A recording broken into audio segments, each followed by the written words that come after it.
so much to this session about remining the mine, critical raw materials availability in historic mining waste.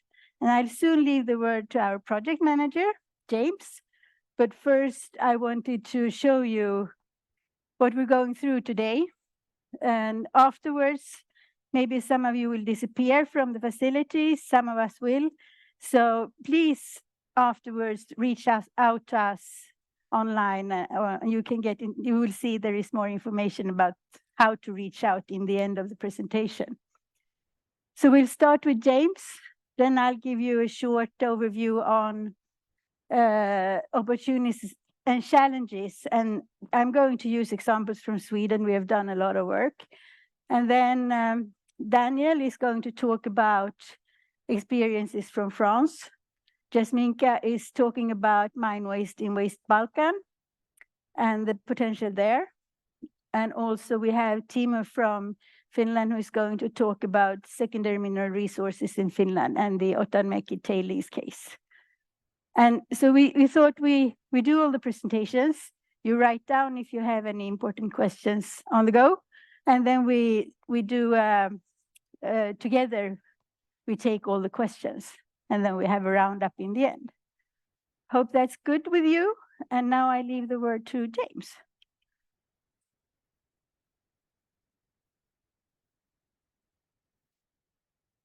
Thanks, Erika. Good afternoon, everyone. I'm James Horn. I'm the project manager at the WE4RAM, and the WE4RAM is the coordinator for FutuRaM. So I'll just quickly introduce you to the project. As you'll see, it's not just about mining waste, but that's a component in the whole project. So the background to FutuRaM. I think we've heard a lot over the past few days about raw materials and particularly critical raw materials and the EU's desire to increase its resilience in the supply of these raw materials. So that's one of the reasons for the project, and to reduce the overdependence on third countries for some of these raw materials. There's just an example there of the pressure in a palladium in Russia, and also the final thing is to boost our domestic production of primary and secondary raw materials. That's a desire of the EU, and with this particular focus now on critical raw materials. So FutuRaM itself and the things it's addressing, there's no structured and harmonized knowledge on availability and recoverability of secondary raw materials. So that's one thing we're going to address. The UN framework classification, which we're using in the project, is not generally applied to secondary raw material projects. So that's something we will test in the project. We'll test that methodology against secondary raw materials, and there's no central knowledge base either. So what the project will do, we'll develop this knowledge. So we're developing the knowledge on the availability and recoverability of the SRMs across the EU, with this special focus on critical raw materials. And it's from now until 2050. So we are developing scenarios up to 2050 in the project as well. We're trying to enable the fact-based decision-making using the United Nations framework classification as well. So that's something that we're aiming for as well. And we will also have a secondary raw materials knowledge base. So the data we collect in parts of the project will be presented in this knowledge base for all people to use. It will be open source, and people will be able to access that and take data and analyze that data. These are the waste streams. So as I said, it's not just mining waste. We're also looking at batteries, electrical and electronic equipment, vehicles, slags and ashes, and construction and demolition waste as well. So there's 6 waste streams in the project. As you can see, they have similarities. There's similarities, obviously, that they contain critical raw materials, but the sources are slightly different across those 6 waste streams. So the outputs, as I mentioned, there's a secondary raw materials knowledge base. So this will contain the data from the project, current demand estimates, future demand estimates, and looking at supply risks as well for SRMs and critical raw materials too. And the future pathways that I mentioned, there's 3 future pathways being developed for the project. to 2050 for each of the waste streams. So we're looking at different scenarios from business as usual to a more circular economy, and just testing how that affects the arising of these waste streams and the raw materials that they contain. So this database, you will be able to access it, and you will be able to analyze and use the data from that. And colleague Daniel at WRF23 is part of the team developing that. The UNFC methodology, some of you will be familiar with that. But what we do is we develop that and test it. It does exist already, but we're testing it on secondary raw materials in 19 different case studies, some of which involve mining waste, but we cover in the other 5 waste streams as well. And that methodology looks at the economic, technical, geopolitical, regulatory, social, and environmental aspects of a project regarding raw materials, and in our case, the secondary raw materials. We're not acting independently. There's been projects in the past that have looked at this, and projects that the consortium have all been involved with. Of particular interest here is another project, ProSum, that is very much a precursor to this. A lot of the methodologies developed in ProSum around most of the waste streams are being used in FutuRaM. And these are the partners. It's quite a large consortium, 28 different partners, some of which you'll hear from today. The WE Forum is the coordinator, with UNITAR acting as the scientific coordinator for the project. And just a brief summary, it's 4 years. It began last year in June, and it's Horizon Europe funded as well through the European Health and Digital Executive Agency. And that is everything from me. So that was very brief. You can find further information, of course, on our website, on our Twitter account, which does still exist, on LinkedIn as well. And if you scan the QR code there, or on the stand at the back, then that will give you further information about how to get involved in the project and to register as a stakeholder and register your interest. Okay, that's everything from me, and I'll pass you back to Erica to introduce the next speaker. Thank you. Thank you so much, James, for taking us through that. So what you'll see here today is just a small portion of the FutuRaM project, of course. And I'm going to talk a little bit about opportunities and challenges with examples from Sweden. And I'm going to start with a little bit of background and move on from there. So I think most of you have seen this slide before, but when we're talking about historical mining waste, it's really important to keep this in mind. 300 years back, we only had use for maybe a handful of elements from mining. And as the time moved on and we got industrialization, we became more and more technologically mature, and innovation went on and on. We started to use more and more of the periodic table. And now we're almost using everything, basically. So I think this is important to keep in mind. Back here, we only picked some things that we thought were interesting. And what I'm going to talk about later is what was left in the waste, because we didn't want the REEs back then. So maybe they are left in the waste. So that's something important to keep in mind. What's driving this big interest for all kinds of sources of raw materials now is, among other things, the green transition. We have the geopolitics to consider, of course, and the digitalization and so on and so forth. So that's also the technologies that we need, those materials that we talk about. And I think you also have seen this one. It's the JRC diagram showing the critical and strategic raw materials to your left, the technologies in the center, and the industries to the right. And this one was complex 3 years ago when they released their last, or their former diagram, but now it's even more complex. So we're seeing a trend where we need more and more, and we see also that more and more becomes critical to us.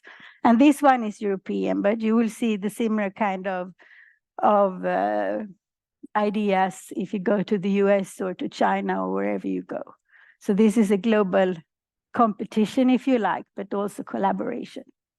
Okay, and just to underscore what I said, for the green transition, the new energy production technologies, they are driving the demand for those raw materials. And now we move into what we've done in Sweden. We've done mining for 2,400 years. We started with copper back then. But talking about mining waste, we haven't been on it for so long. From this perspective, only 10 years. I said that we've been doing mines for that long, but if you look at this chart, it shows from 1900s to 2022. And when you looked at the number of mines back in 1900s, there were a lot of them. But nowadays, we only have 12 mines in Sweden. And so you need to keep in mind that there were a lot of mines. They were spread out in geography, but they didn't produce very much. They actually produced very little. So if you look at the 12 mines we have today, I'm going to try this fancy thing here. Yeah. So they produce so much more than they did 100 years ago. That also means that they produce a lot more waste. And they are more efficient on taking out stuff that we want too. So even though we produce a lot of waste today, it may be so that it's not so much there that we actually want. Okay, so I told you we haven't been working with mine waste for so long. I think we've been into it for a decade or so, but we have done a lot of work during those 10 years, and we publish everything. Some of it in Swedish, but Google Translate help us today, of course, if we want to read something in another language. And I strongly recommend that you look up those reports if you're interested. So what does it look like then? This is a map of Sweden. You see that we have this mining waste in particular places, namely in the places that are our historic and also present mining areas, down here and up here. And those northernmost mines, they are also the most modern, you could say. We have modern mines down there now too, but the old mining district is in the Bergslagen area close to Stockholm. And you see there, it's waste rock and tailings. So waste rock is the material that you throw away before you even look at it, if someone here is not a geologist. And the tailings are the sandy materials that you get after you process the actual ore. And you can expect to find a little bit different things in those. So we had over 3,000 mines over time, but the old mines produced very little. They are very spread out in nature, and they are of small volume. But we have done work. So we have now data on about more than 1,000 sites. Not much data, but some data. We have done some UNFC classification on some of those. We have done it on both tailings and waste rock. And I think we have one example that actually has really top-notch resource quality, if you like. And this is what we do. We take samples, we drill, we do chemical analysis. We also do geophysics to figure out the volume of the actual deposit. And we do some estimation of grades and tonnages. Here is a drill rig just for fun. And we get very interesting results. So some of those tailings, they actually hold high concentrations of some of the interesting raw materials, but they are most often very small in volume.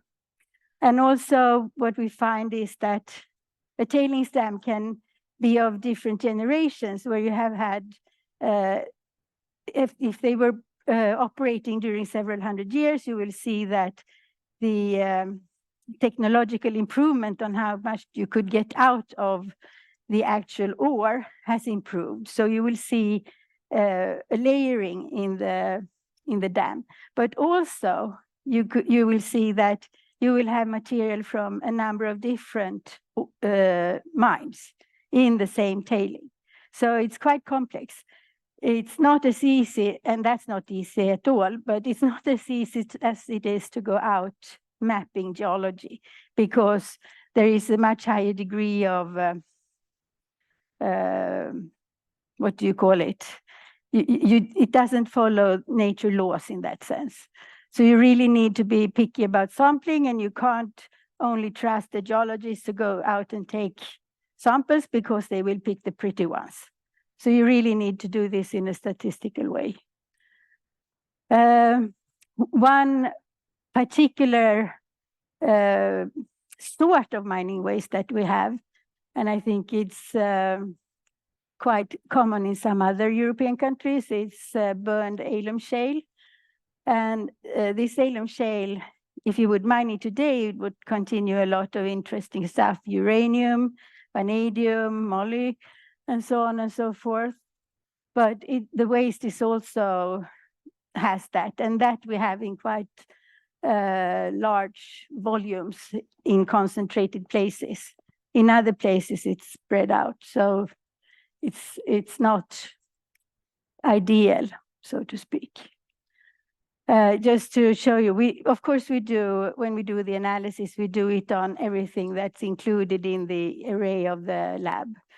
But what we can see here is that it's not always so much of stuff. And this one is from the waste rock, just to show you that there are a few things that we have a lot of, but not everything. And so even if it looks a lot like we have a lot of waste, the content of this waste might not be so much.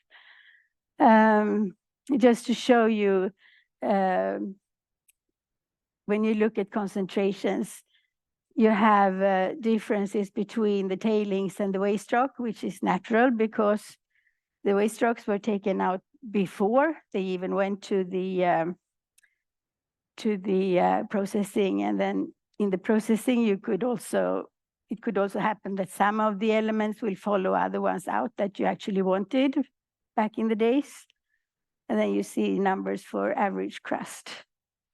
So there are higher values in the tailings and the waste rock than it is in the average crust, but it's not the whole story if you want to do this. And also there are cases where this could be really important economically. And I think you've seen this from our iron ore mine up in the north, where they have mined for 100 years, but they left all it's an apatite iron ore. And so they have huge amounts of REEs left in the ground as well. And from all the tailings or the waste from all those 100 years. So this is a real economic opportunity. We'll not go into the details, but to conclude, the challenge is now, it's technology and methodology. As I said, we often have low tonnage and variable grades. How to process this when you come to the processing facility. Location, where are they based? Some is lost to alternative use, like landfilling or buildings. You see the photo behind this. It's a house built by waste. And also legislation is a challenge. Waste areas are already restored, so you don't want to go there and open it up again. The prices are fluctuating. The opportunities, as I said, modern waste is a different story. We have seen some interesting numbers. But if you do this right, it could cover the cost for restoration, remediation. And what we think is that you remember the Bergslagen area. They only mine to a depth of maybe 100 or 200 meters, and there is a lot of ore left in the ground. We think that the most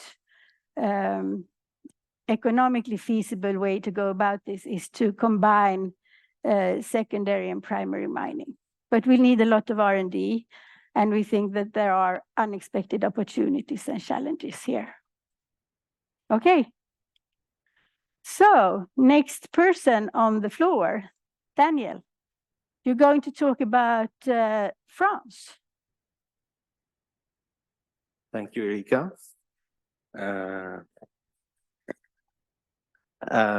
Good afternoon. So I will present the situation for historical mining waste in France. And we are moving from environmental monitoring of any environmental risk that we had. And now we are moving for a change of paradigm, looking for identify potential recovery sites. But many of the things that I will tell you now, Erika, and we share all the challenges and the conclusions. So I will go maybe a little bit more quickly. So as I said, in mining waste management, we observe a sort of change of paradigm. So we were really on a management of environmental and human health risk 20 years ago, 10 years ago. We are still in this position, but of course, with all the context, with all the huge demand of new materials for energy transition and CRM Act, etc. So that appears in the scope, let's say, and we are also we cannot mine like in the past. We have to mine in a circular, applying circular economy principles and towards idealistic zero waste mines. So we are in this position, but in France, in fact, we don't have no major metal mining activity right now. Only bauxite and gold in Guyana and New Caledonia, which is quite a particular situation. But we have many historical activity in last century, of course. So in terms of data, because I'm sorry, and this morning during the digitalization conference, we say that data is not a very nice topic for a afternoon meeting, but I'm sorry, I have to speak about data. In fact, in France, we are dealing with two families of data. One is data which is very risk-oriented. I mean, the inventory of member states in Europe had to do for directive waste from extractive industries and identify the historical mining waste deposits. That's one database, that's one data family. And associated to this data, we have site-specific risk assessment studies in France. And then we have all the family of data that comes from mineral resources. Mostly there are many data about primary mineral resources, which are available on Eurogeology portal if you want to look at the state of the situation of this data in Europe. And there is a sort of subfamily of this data, which is anthropogenic concentration. Of course, between both data bases, there is a shared and common data, but it is not really structured. I want to say. So environmental monitoring data. What is an inventory of mining waste in each member state. In France, we have this work was mostly done 10, 15 years ago. So we have an inventory of waste sites at regional scale, and with a prioritization, calculation of a sort of environmental risk indicator. We have around 200 sites with a detailed assessment, and after that there is an environmental monitoring, which is done by an agency which is called Geoderis in France.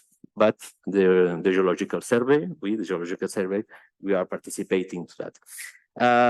Volumes and quantities are estimated in a very sample way, so no geophysics, no 3D model. And chemistry and metals are mostly on-field measurements and laboratory analysis on a selection of elements. And reports and data are more or less available, more or less.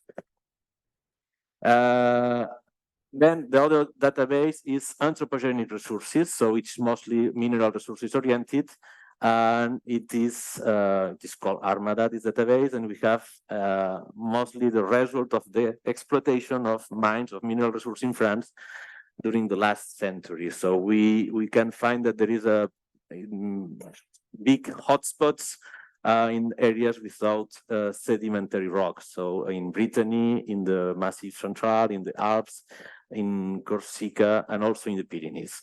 But the commodities that were exploited in the last century in France, were mostly commodities that were required for last century. So mostly iron, lead, zinc, antimony, but we don't have really information about technology metals because they were not exploited, and maybe they're just not measured or find it. So we don't know really the potential of these sites in terms of some critical raw materials.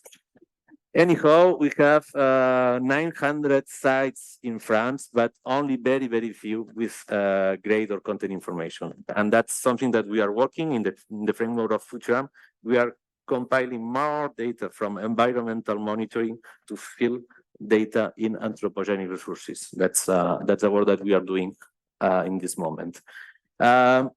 If we look at the number of sites with at least one mention to the following elements, we find that without any surprise that by the last century, we find many zinc mines, tungsten, lead mines, copper, gold, of course. But we have very few mentions to lithium, of course. We have some mentions to germanium, which is quite a particularity of France. That's fine because they're critical raw materials. But in any case, we are not covering at all the list of critical raw materials that was published in March by the Commission. So we don't really know the potential, and we have only a very low overview of the potential of historical mining waste deposits in France. In fact, some sobering reality. Often historical mine sites present a consequent environmental issue, soil pollution, acid drainage, geotechnical risk also, in many cases also. But the presence of valuable elements or critical raw materials is low or very low. And also volumes are very low also in many cases. So as I said, we are doing a data treatment to identify sites with metal contents higher than a threshold value. And other factors should be considered also, the state of the site, the level of risk, ecological rehabilitation, if ecological rehabilitation was ongoing.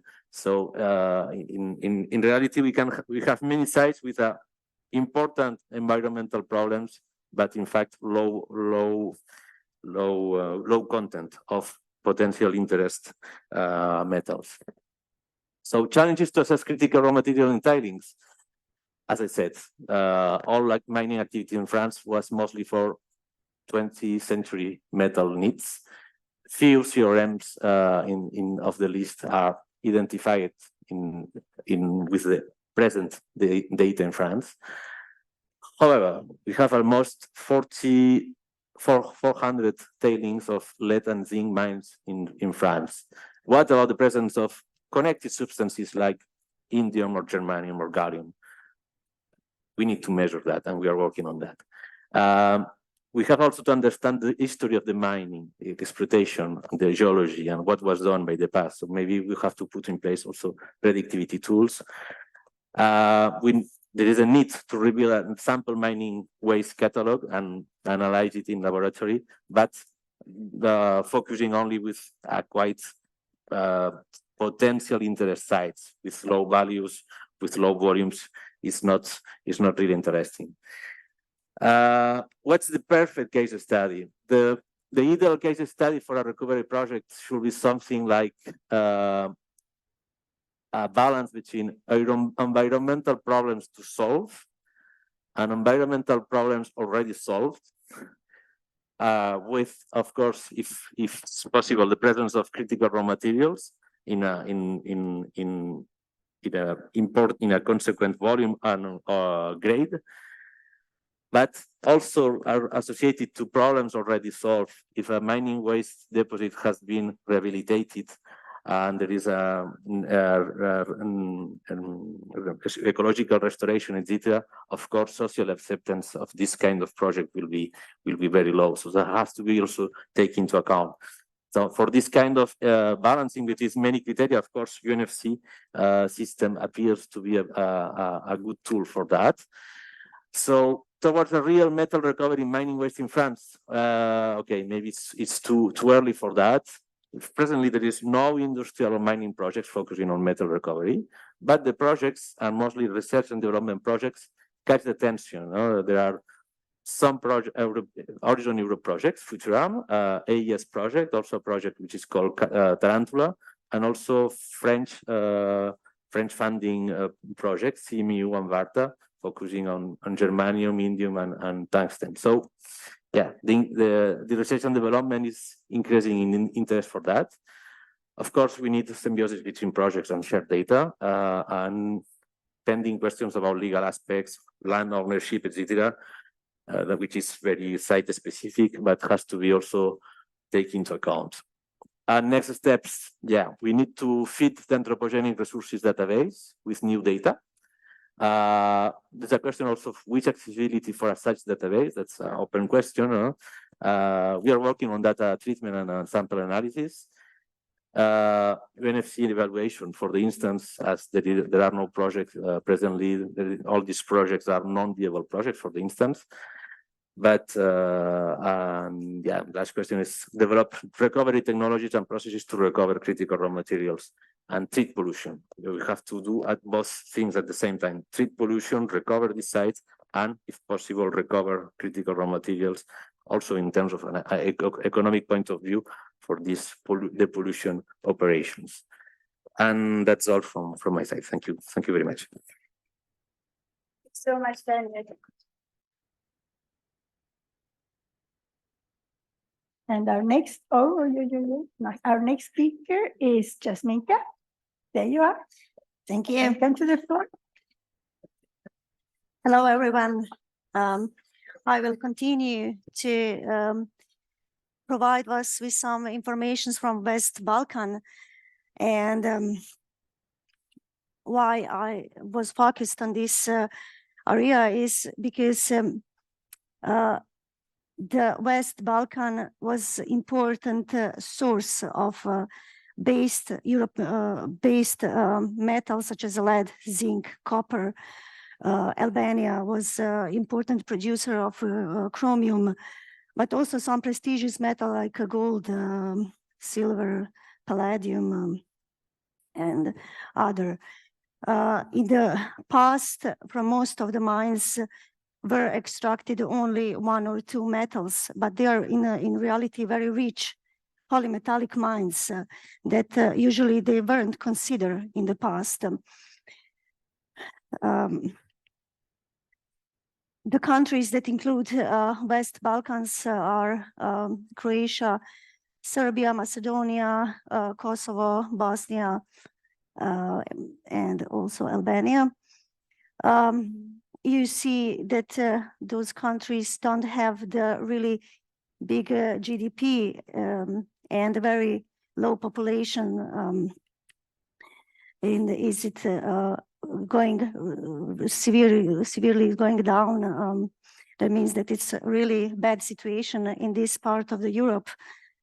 But you know that in the 90s, it was the area of many conflicts, and this is one of the reasons.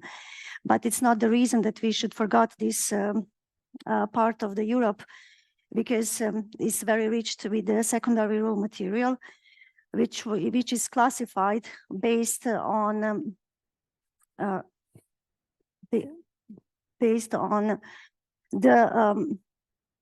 how the material was generated. mining waste represent the material that is removed already before any processing. They had some criteria and said how big content should be in the past, and then if it's less than this, then it was considered then the mining waste. But it's important to say that in history, this content is very changed. Sometimes what is considered as a mining waste could be now potentially be rich mine. And after the processing waste, we have the flotation tailings and red mud deposits. And after the metallurgical waste, we have the smelter and ironwork slags. Coal ash is now basically somehow on the other side of the diagram because it's generated after the coal combustion. You can see some photos how it looks like each of these material. You see how big deposit is. This is the thermal power plant. It looks like a very small size. Then they have to imagine how many material is here concentrated. Not so long time, this region wasn't part of any database. 7-8 years ago, it was basically always blank on every European map. It was like marked with black or with white or without data. Then geological survey of Slovenia, because we were, Slovenia was part of the former Yugoslav countries. We somehow were challenged to do it and change the situation as we did. We tried with collecting as much as possible data, tried to transform many data from papers to digital form. We heard about digitalization and how they're important in today's world. Also, beside this, many geospatial data. You see that the deposits are very scattered along the area, but what we found is that their total number is like 220 locations with 1,800 landfills with surface almost 100 square kilometers. And their amount is like a 3.2 million tons. It seems big. Most of them are classified as mining waste and processing waste, and then coal ash. Why? I said location and landfill. For example, this is one location in the eastern part of Serbia, Bor. It's composed of 14 landfills, very complex, and it's important to know because they are chemically different. What you can find in one type of the deposit, you cannot find maybe in another one. That is important to have a clear picture what is in. How it looks like if we measure some quantities, it's like we try to put the dots that they represent, like the dot is on the size of the deposit, and it's not a problem to spot where are the best locations according to this. As I said, here in Bor, in eastern part, and most promising are also in Macedonia.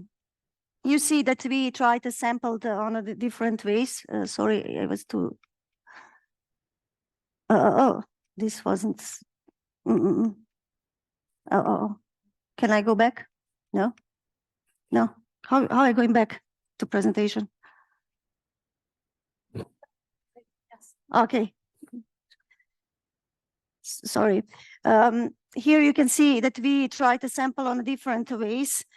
In most of the waste sites, we sampled only some surface samples, but at some we also perform by machine drilling. This is the most promising method if we're going to really to see what is the content of whole deposit. But it's also most expensive one. The samples were analyzed by multi-elemental analysis, ICP-MS, just to screen what is in. And we had some selecting criteria how to classify the and which elements should be considered in the future and which not. If we see the bore again, you have marked the deposits, flotation deposits, bore 1, 2, 3, 4, and 5. But also the what is interesting, because this is a Boris copper mine, but if you see there is a very high content of zinc. That means that beside copper, the zinc is also one of the promising metal that could be extracted possibly in the future. Trepča is placed in Kosovo. Another promising point. Trepča is very known mine. Beside the lead and zinc, the main metals extracted, there are some other that can possibly be focused on the future. If we try to play with some numbers and how the prices changes during the years, we can see that prices of the metals significantly increasing. It seems like a wine. More all this wine, it's more value. If, of course, it would be possible to extract the raw material there, it would be excellent, but unfortunately it's not. Again, if we see how it looks like according to countries, Serbia and Kosovo are the most promising countries. This graph is showing the same. If we add rare earth elements to the sulfides, the value is decreasing a lot. That means that some potential rare earth elements are also inside. It seems that scandium at the moment and neodymium are the most promising. But what we are doing now in FutuRaM project, based on some results, we try to include the bore as a test site and put on a more higher level than it is at the moment, because the FutuRaM project is going to introduce the UN framework classification, which is very important for understanding in a more holistic approach what means the value of the material. And for this purpose, we drilled at the field 2. In this, we made 2 boreholes. The field 1 and the field 2 are the oldest flotation tailings in the bore, and based on the old technologies, we assume that there should be the richest one according to the material. What it's inside. This is how it looked. It was in June this year. We sampled one borehole was depth 51 and another 65 meters. It was performed to the background. Then you see the core samples, and we said these are measured like each meter. The samples from 1 meter will be each meter will be composite, and then analyzed. Our goal is to prepare at the end one useful document who contains every information needed for the possible classification, UN framework classification, and that could be maybe to see like real potential of the test site and to understand how big resource and reserves are there.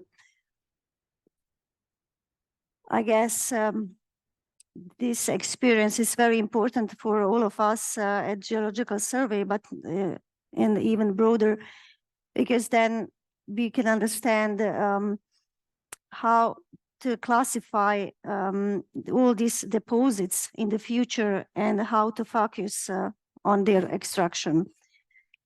With this, I would like to thank you for the attention, and I'm open for the question later. Thank you so much. And now to our last speaker of the day, Timo, the Finnish example. Thank you. So where shall I stand? Maybe here, as everyone else is standing here too. So my name is Teemu Karlsson. I'm from Geological Survey of Finland. I'm a senior scientist in the circular economy unit. And I will tell you a little bit about mine wastes in Finland and utilization of mine waste in Finland, and then in more detail our Kotamäki tailings site, which is a case site of this FutuRaM project. So in Finland, every year there's around 100 million tons of mine waste produced. That's quite a lot. That's 74% of the total waste streams. Since the 16th century, around 1,100 million tons of waste stock has been mined, of which 96% during the around 50 years and half in the last decade. So this also points out what was shown in the Swedish case, that in the past the amount of extraction was not so high, but it's getting higher and higher. The flotation method was introduced in Finland in 1911 in the Outokumpu mine, and since then over 500 million tons of tailings have been generated. There's over 1,000 closed and active mine sites in Finland. Most of them are closed and very small.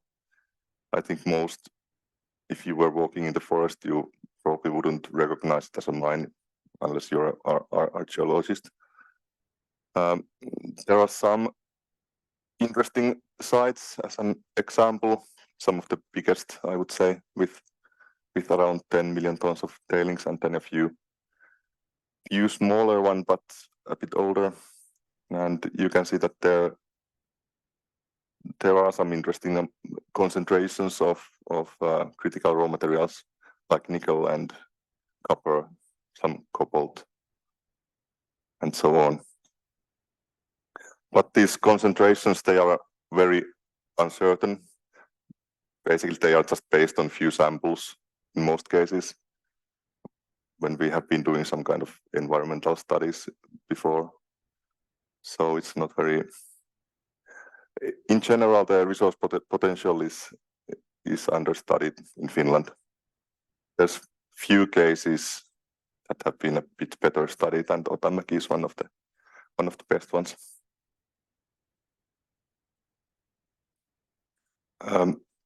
As said, there's also some tens of active mines in Finland, around 10 metal mines. Then there's some industrial mineral mines, and some smaller quarries that produce like aggregates and natural stone for kitchen tables and so on. Some of those active mines, they also have interesting critical raw materials left in the tailings. For example, in the Kemi chromium mine, there's some nickel left. Siilijärvi apatite mine has some rare earth elements. I think they were even producing something, was it tantalum? But then it wasn't feasible and they stopped it. But yeah, now it's still there in the waste. And in Kevitsa, there's also some copper, nickel, vanadium, magnesium left.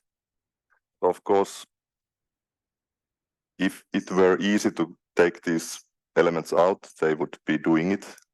So, for example, I think many of the elements, they are bound to silicates, and it's a bit hard to take them out. But still, maybe in the future, they will be needed. So in general, the utilization of mine waste is very low, especially in metal mines. The mine wastes are mainly used for earth construction and cavity filling at the mine sites. There are some nice or better examples, like, for example,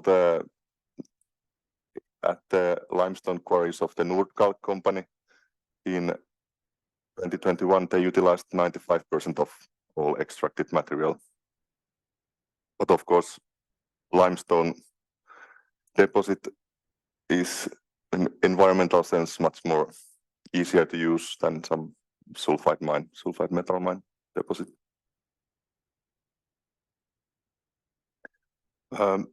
Some reasons, or maybe one of the main reasons for the low utilization, is lack of systematic national resource management. Enhancing this would require characterization considering resource quantities, technical viability, environmental and socio-economic issue studies. There is some data, but it's quite scattered. There are some old deposit reports. Elsewhere, there's some environmental risk assessment reports. Then some authorities have some kind of monitoring data also, but it's quite scattered.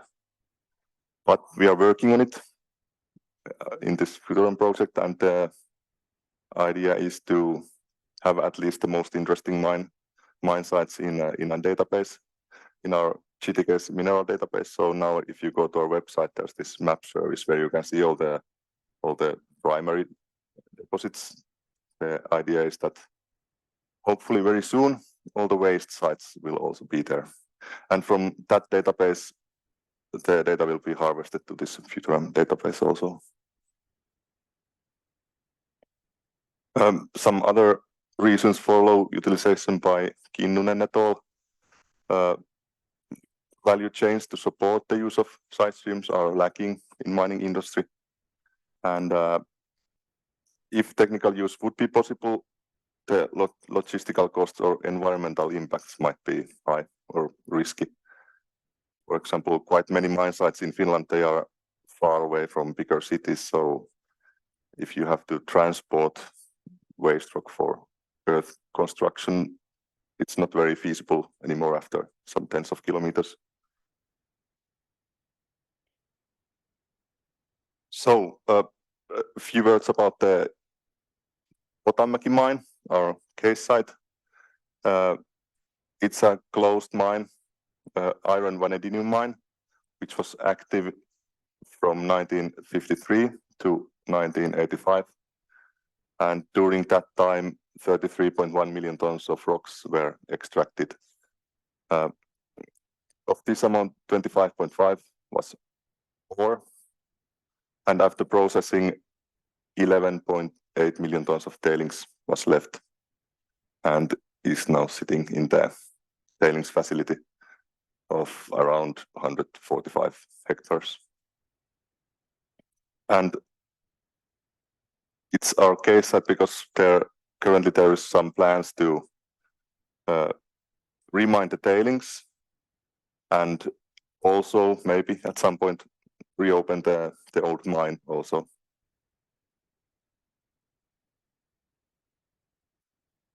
So this company who is owning the project, it's called Otamäki Mine, and they started the investigations at the site in 2017. And the current resource estimation is that there's 9.8 million tons of tailings with 7.9% of titanium oxide or 16% of ilmenite. And the company is currently in the pre-feasibility study phase, and they are also finishing the environmental impact assessment. And if everything goes well, they will start to produce ilmenite by next year. But I think things have to go really well that this happens. I have my doubts. 2017, GTK was also involved in the investigations quite heavily. So we are not just, well, we are not an authority, we do also consultancy work. There was some systematic drilling and sampling done. As you can, this is the 145 hectares area, so there's like over 100 drill holes. Then based on the results, some resource modeling was done, and also some larger scale processing tests were made at GTK Mintec. And based on these investigations, the Otamäki ilmenite resource or the ilmenite project is classified now as 222 according to this UNFC classification, which makes it a potentially viable project.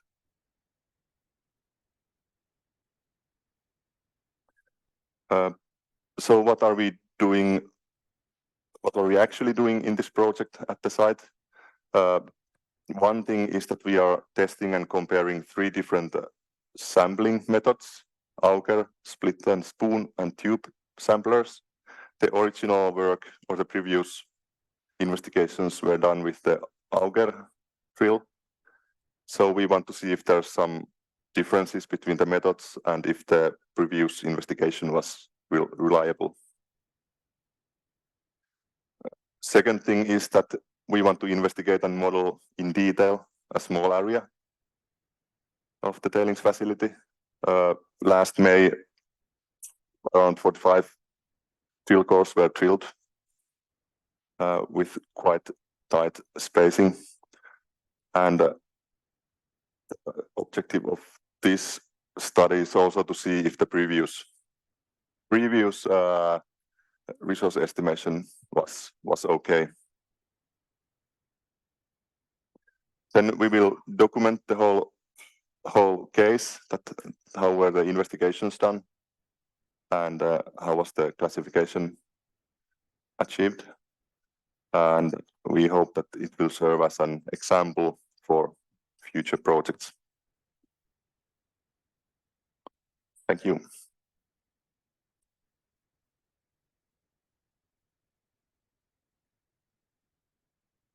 Thank you, Timo. Can I ask all the speakers to join me in the chairs?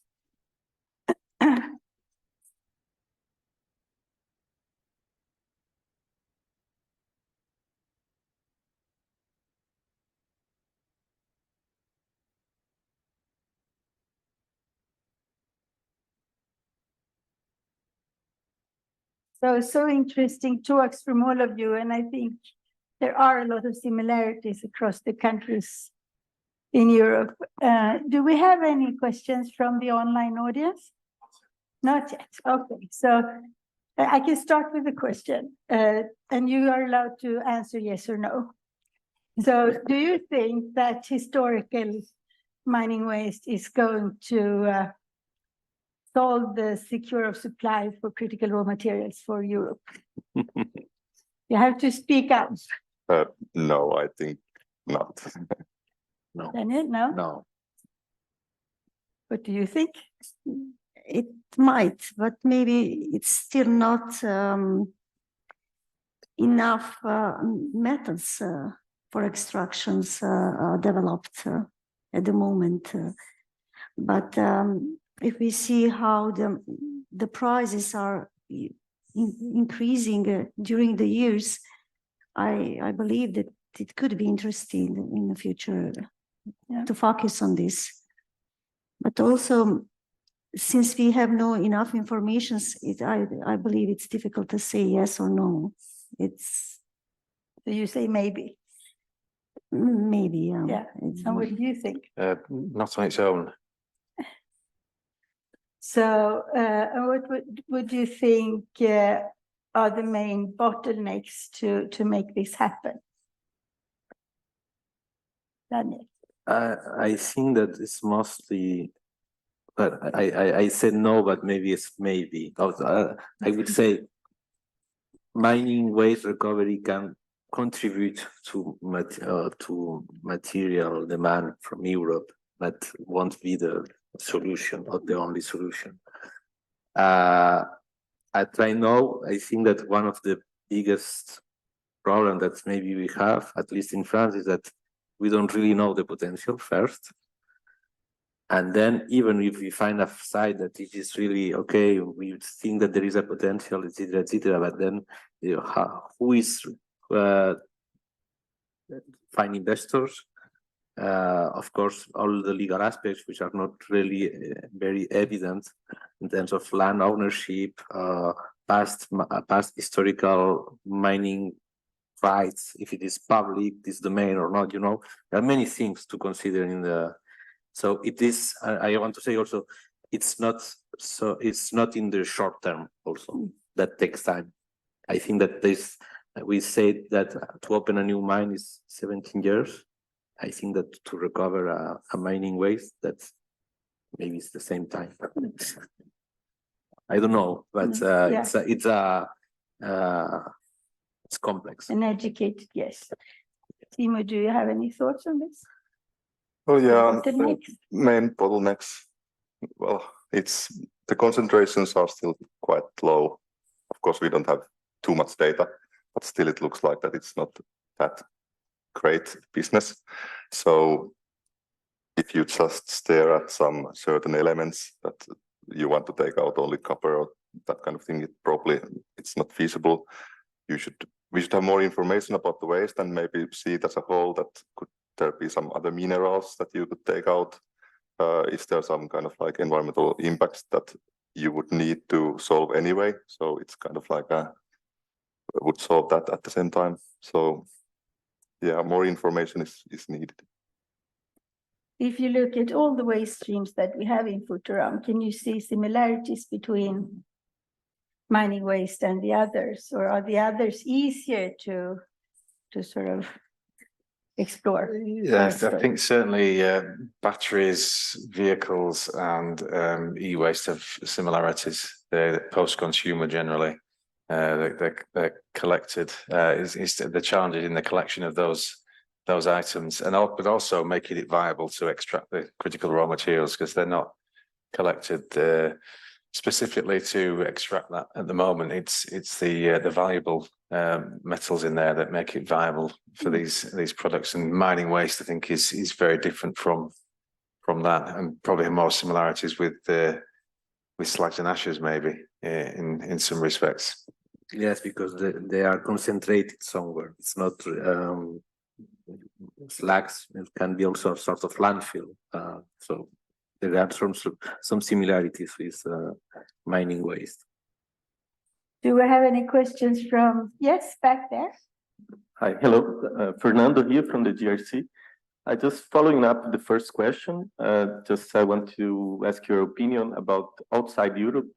If you think there is potential, if the potential is different, like perhaps more concentration of the metals, or what is your opinion on that?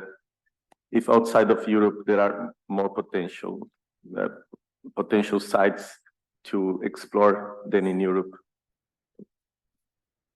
Anyone? Well, I think there might be better sites. I know for sure that, for example, in Chile, they are already remining some copper tailings for copper, for example. I was speaking to someone in the conference earlier who is doing some work in Peru, and they're looking at all the historic mining waste at the moment to try and see if it's viable and economically viable to mine that. I don't know in terms of the resources in there, but that's something that the government is looking. The reason they're doing it is to fund the regeneration of these mining sites, but they're doing it quite extensively there at the moment. And for example, we participate by the past WRF in a recovery project in Africa to recover cobalt from a tailing. So of course, like the majority of metals that we are consuming comes from Africa, China, South America. Of course, the potential in these countries is enormous. But as Teemu said, in Chile they are already doing that, and of course in Chile they have enormous volumes of tailings. Yes, over there in the back. I'm Stephen Noddy from University of Technology, Sydney. I think in Australia, so Geoscience Australia has been doing a big program of work to actually also, I guess, go and drill historic tailings dams. And in Australia as well, there's been, I guess, reanalysis of historic drill core logs as well for critical minerals. I get the impression, though, that in the cases where they're seeing potential for, I guess, remining of tailings and waste rock, it's because there's also basically an environmental remediation component. They're looking to reduce legacy environmental hazards at the same time, and that's where they're seeing the value proposition. I just wonder whether that's being considered or whether you're just purely looking at what's the metal content, and rather than is it also an environmental legacy to fix up here? So maybe I can say something about that. The work in Sweden that started 10 years ago started because of the idea that you could fund more or less the remediation with the methods that you could extract from, or maybe, yeah, that could be possible to extract from those sites. And I still think that has value.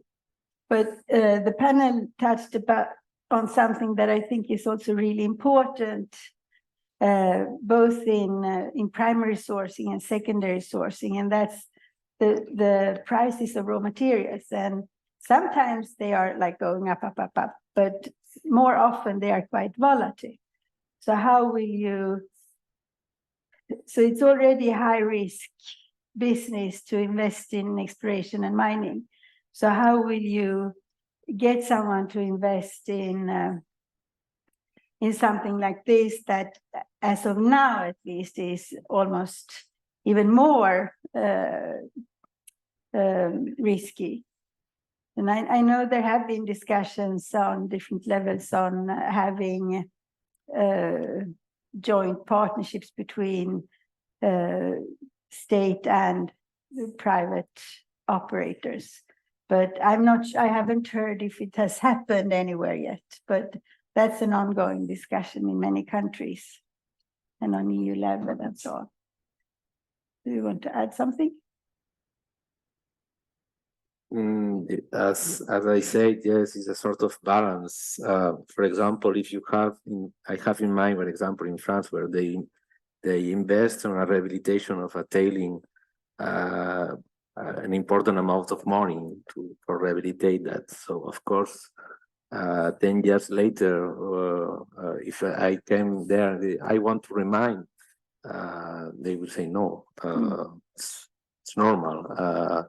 That's and the driver of the environmental rehabilitation of these sites, I think it has to be also always taken in mind. That's if we are recovering, is because also we aim to rehabilitate these sites.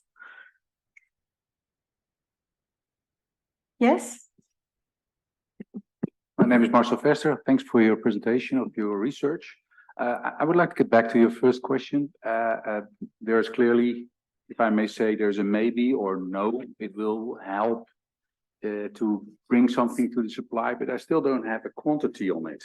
If you have to make a wild guess, and that will differentiate depending on the materials you're looking at, obviously, but what percentage of the demand could potentially be met with exploring the waste? Is there a bold figure? Is it 1%? Is it even more or less? How do I need to grab that? I don't think you will find the one number, the silver bullet here. I think it will depend on the project very much. And I showed you very quickly the LKAB case in northern Sweden, where they have mined iron ore for 100 years. They get all their waste is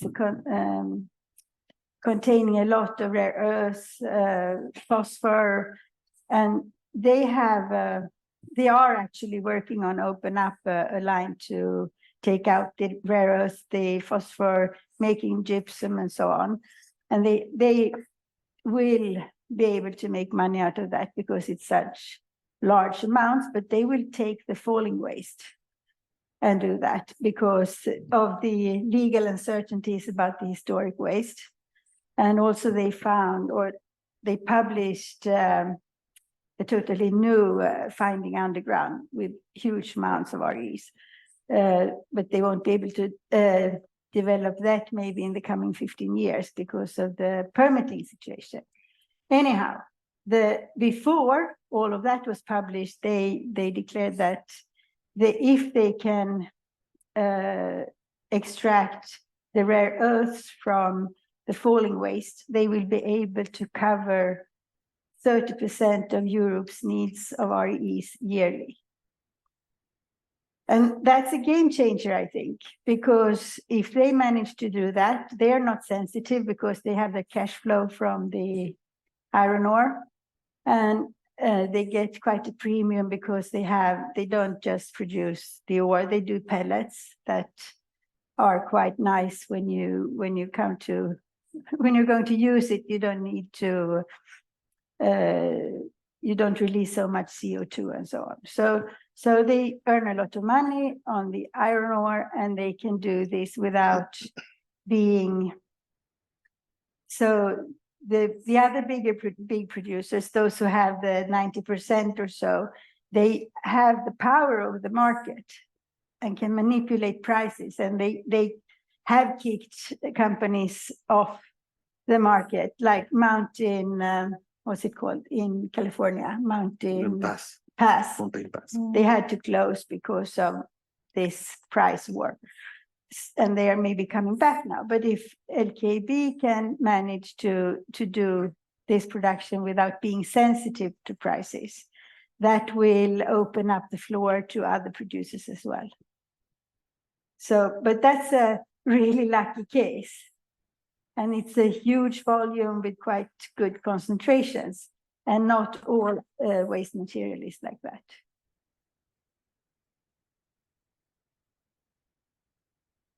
Anyone else? Yeah. Yeah, Leon from VUB of Brussels. I'm GLC, PhD student.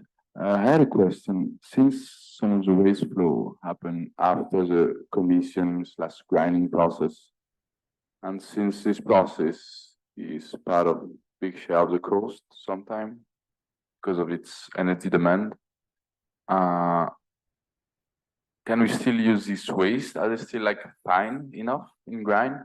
And can't this reduce the cost because it's already grinded and maybe it stayed grinded with the time? Did you get the question? Can you take anyone else? So do you have to grind the ore again, or the tailings again? Yeah, once you grind it, then you got the other flow after the flotation process, you got some mud, etc. So this part is already grinded, right? And sometimes you have some concentration in it. But the grinding process is apparently really energy intensive. And so I guess it's also a big part of the cost. So I guess you can save a lot on using the already grinded waste. Does it stay grinded after? And if yes, then how much do you save by using only what happened after the grinding process? Okay. Well, for example, in that Otanmäki case, they don't need to grind anymore. They will just use sieving and hydrocyclone to get the grain sizes separate and some magnetite separation, but they don't have to grind. So I think it's a case specific. If the element that you want to take out is liberated already, then you don't need to grind. But I would imagine that in some cases the liberation is not good enough, so you might need to grind more. But however, the material is usually stay in fine. This is still fine grain material, as you could see on the examples that I brought on our exhibition space. And this is how it looks like in reality, you know. And this is why it's becoming the big environmental problem, because the fine particles can be removed by either water, either wind so far. And it's not only the problem in one country, it could be transbordering problem. But from the point, if I understood from your question, yes, it save a lot of energy and money.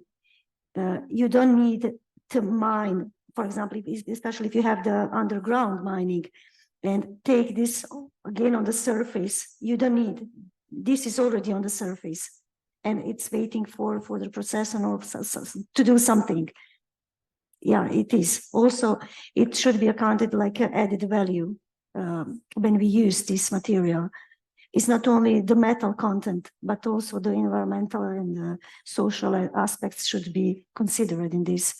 And if we looking on this holistic approach, this value, it's much higher than, for example, the numbers we saw some calculations how it looks like.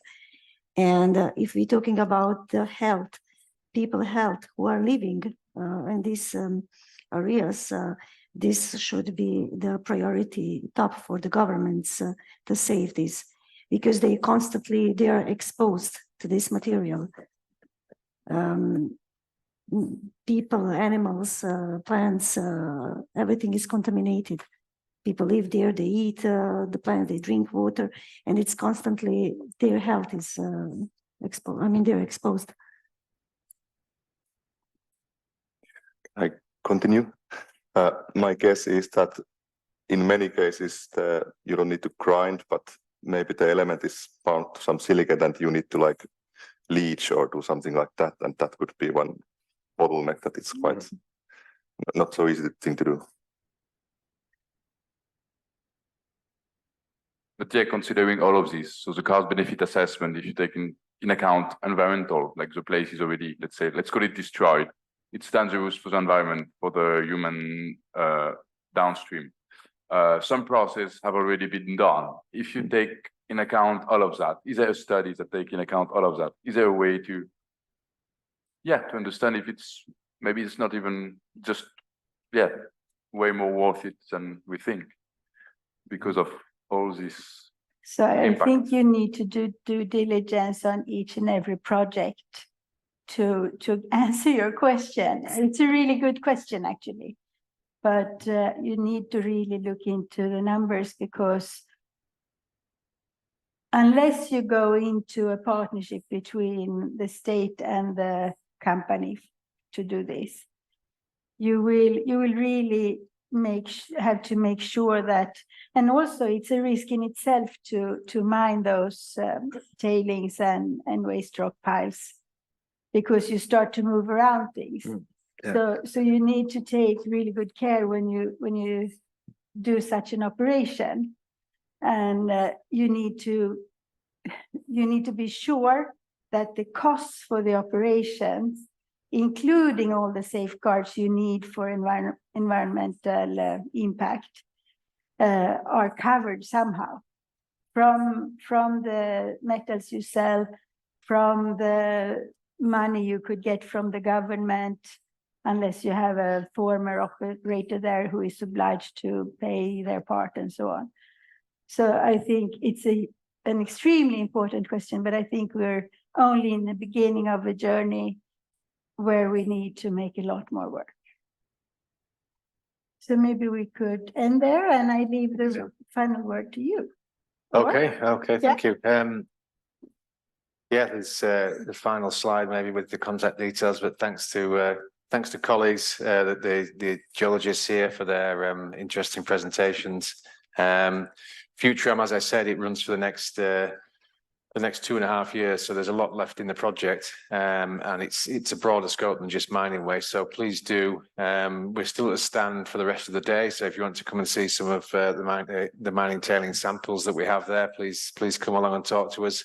But also visit the project website, please, and catch up with us. Join our network, and we will hope to be in touch as the project progresses and get your further views on what we're doing and to update you as well. So thanks for coming. It's not a large audience, but it's been an interesting discussion. So thanks for your questions and your contributions, and enjoy the last hour and a half or so of the conference. So thank you to everyone, and thanks to the audience as well. Thank you.